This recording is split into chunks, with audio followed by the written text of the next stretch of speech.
Dears, welcome to the fresh Kannada vlogs. ಹೇಗಿದ್ದೀರಾ ಎಲ್ಲರೂ ಚೆನ್ನಾಗಿದ್ದೀರಾ ಅಂತ ಅಂದ್ಕೊಳ್ತೀನಿ. ನಾನು ಕೂಡ ತುಂಬಾ ಚೆನ್ನಾಗಿದ್ದೀನಿ. ಇವತ್ತು ಬುಧವಾರ ಬೆಳಗ್ಗೆನೇ ವ್ಲಾಗ್ನ ಸ್ಟಾರ್ಟ್ ಮಾಡಿದ್ದೀನಿ. ಅರ್ಲಿ ಮಾರ್ನಿಂಗ್ 6:30 ಇರ್ಬೋದು.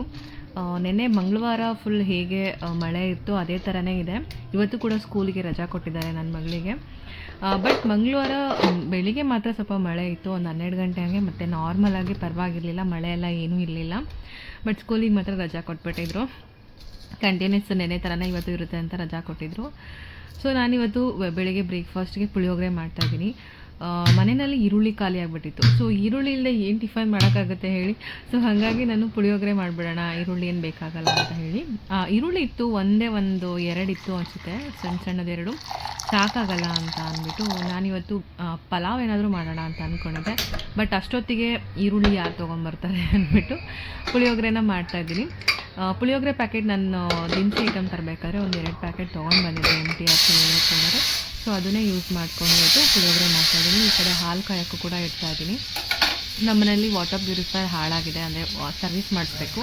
ಸೊ ಇವಾಗ ಸದ್ಯಕ್ಕೆ ನಾವು ಹೊರಗಡೆಯಿಂದ ಫಿಲ್ಟ್ರ್ ವಾಟ್ರ್ ತೊಗೊಂಬರ್ತಾಯಿದ್ದೀವಿ, 5 ರೂಪೀಸ್ ಕಾಯಿನ್ ಹಾಕ್ಬಿಟ್ಟು. ಸೊ ಅದನ್ನು ಇವಾಗಷ್ಟೇ ಕರತವ್ರು ತೊಗೊಂಡು ಬಂದು ಹಾಲು ತೊಗೊಂಡು ಬಂದು ಕೊಟ್ಟರು. ಸೊ ನಾನು ಇವಾಗ ಹಾಲನ್ನ ಕೂಡ ಕಾಯೋದಕ್ಕೆ ಇಡ್ತಾಯಿದ್ದೀನಿ. ಅವರು ಕೂಡ ಅದು ನಾವು ಕುಡಿಯೋಕ್ಕೆ ನೀರು ಬಿನ್ಗೆ ಇಟ್ಕೊತೀವಲ್ಲ ತಾಮ್ರದ್ದು, ಅದಕ್ಕೆ ಹಾಕ್ತಾಯಿದ್ದಾರೆ.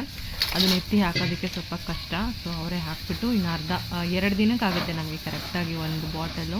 2 ದಿನಕ್ಕೆ ಕಂಪ್ಲೀಟ್ ಖಾಲಿ ಆಗಿಬಿಡುತ್ತೆ. ನಾವು ಅಡುಗೆಗೆ ಎಲ್ಲದಕ್ಕೂ ಇದನ್ನೇ ಯೂಸ್ ಮಾಡ್ತಾ ಇರೋದು.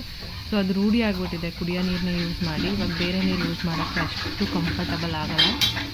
ಸೊ ಹಾಗಾಗಿ ಅಲ್ಲಿ ಸರ್ವಿಸ್ ಮಾಡಿಸೋ ತನಕ ಇದನ್ನೇ ಯೂಸ್ ಮಾಡೋಣ ಅಂತ ಅಂದ್ಬಿಟ್ಟು ಮಾಡ್ತಾಯಿದ್ದೀವಿ ಸದ್ಯಕ್ಕೆ.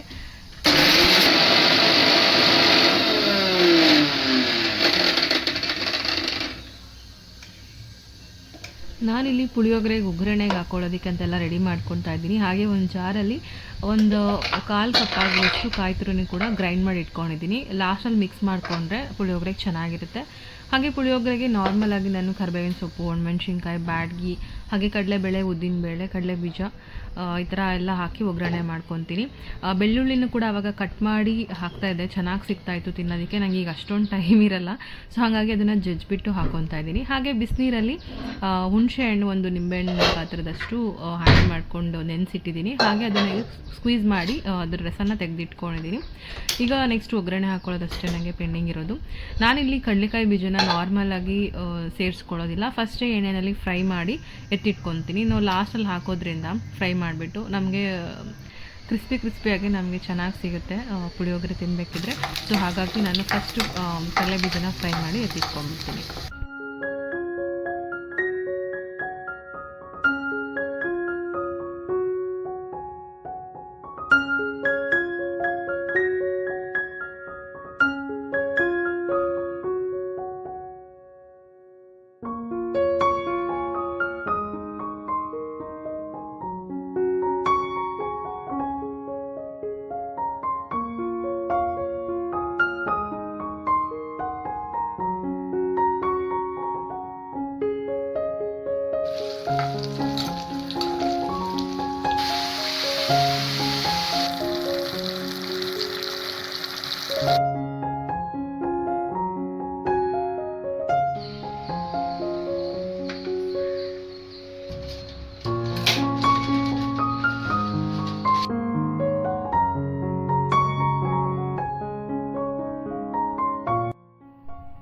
ಬ್ರೇಕ್ಫಾಸ್ಟ್ಗೆಲ್ಲ ರೆಡಿ ಮಾಡಿ ಇಟ್ಬಿಟ್ಟು ಬಂದೆ. ನನ್ನ ಮಗಳಿಗೂ ಕೂಡ ಸ್ನಾನ ಎಲ್ಲ ಮಾಡಿಸಿದ್ದಾಯಿತು. ಭರತ್ ಅವ್ರು ಅವಳಿಗೆ ರೆಡಿ ಮಾಡ್ತಾಯಿದ್ದಾರೆ. ಯಾಕೋ ಹಠ ಮಾಡ್ತಿದ್ದಾಳೆ, ಬೆಳಿಗ್ಗೆ ಬೇಗ ರೆಡಿ ಮಾಡ್ತಿರೋದಕ್ಕೆ, ಸ್ಕೂಲ್ ಇಲ್ವಲ್ಲ. ಸೊ ಮತ್ತೆ ಇನ್ನು ಹಾಗೆ ಇರ್ತಾಳೆ ಅಂದ್ಬಿಟ್ಟು ನಾನೇ ಬೆಳಿಗ್ಗೆನೇ ಸ್ನಾನನೂ ಮಾಡಿಸ್ಬಿಟ್ಟಿದ್ದೀನಿ. ನಾನಿವಾಗ ರೆಡಿ ಆಗಿಬಿಟ್ಟು ನಾನು ಕೂಡ ಕೆಲಸಕ್ಕೆ ಹೊರಡಬೇಕು. ಸೊ ಟೈಮ್ ಆಲ್ರೆಡಿ ಆಯಿತು. ಬೆಳಿಗ್ಗೆ ಬ್ರೇಕ್ಫಾಸ್ಟ್ ಮಾಡಿ ನಾನು ರೆಡಿ ಆಗೋಷ್ಟರಲ್ಲಿ ಟೈಮ್ ಆಗಿಬಿಡುತ್ತೆ. ಸೊ ಬೇಗ ಕ್ವಿಕ್ಕಾಗಿ ರೆಡಿಯಾಗಿ ಹೊರಡೋದಷ್ಟೇ. ಸೊ ಇವತ್ತಿನ ವ್ಲಾಗ್ ಇಲ್ಲಿಗೆ ಎಂಡ್ ಮಾಡ್ತಾ ಇದ್ದೀನಿ. ಇದೇ ಥರ ಸಿಗ್ತೀನಿ ನೆಕ್ಸ್ಟ್ ವ್ಲಾಗ್ನಲ್ಲಿ. ಅಲ್ಲಿವರೆಗೂ take care, bye. Thanks for watching.